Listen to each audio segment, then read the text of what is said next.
افسوسناک بات یہ ہے کہ جب مزاحمت آگے بڑھ رہی ہے، بچے پوری امت مسلمہ کا فرض کفایہ ادا کر رہے ہیں، اسرائیلی فوجوں کی آنکھوں میں آنکھیں ڈال کر بات کرتے ہیں، ان کے پاس کچھ میسر نہیں انہیں تو پتھروں سے جہاد کرتے ہیں،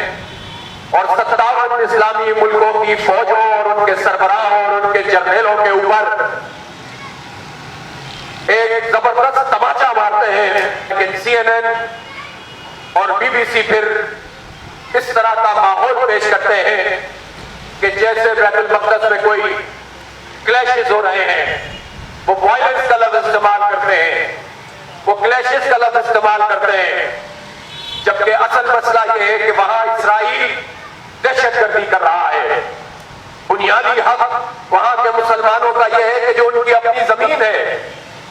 جو انبیاء کی سرزمین ہے،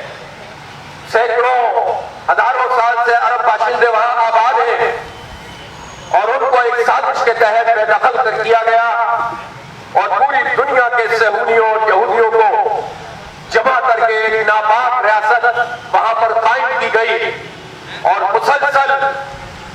یہ عمل جاری ہے تقریباً 74-75 سال سے کہ وہاں فلسطینیوں کو بے دخل کیا جا رہا ہے، ان کے گھروں کو ختم کیا جا رہا ہے، ان کی آبادی کو کم کیا جا رہا ہے، اور لا لا کر یہودیوں کو بسایا جا رہا ہے۔ تو ایسے میں سی این این اور بی بی سی جو رپورٹنگ کرتے ہیں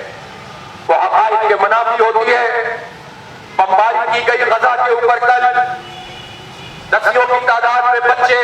بوڑھے جوان شہید ہو گئے۔ روز مسجد اقصی میں نماز پڑھنے والوں کے اوپر گولیاں چلائی جاتی ہیں، ٹیئر گیس پھینکی جاتی ہے، مارا پیٹا ان کو جا رہا ہے، گرفتاریاں کی جا رہی ہیں، لیکن حقائق کی صحیح ترجمانی کوئی نہیں کرتا ہے۔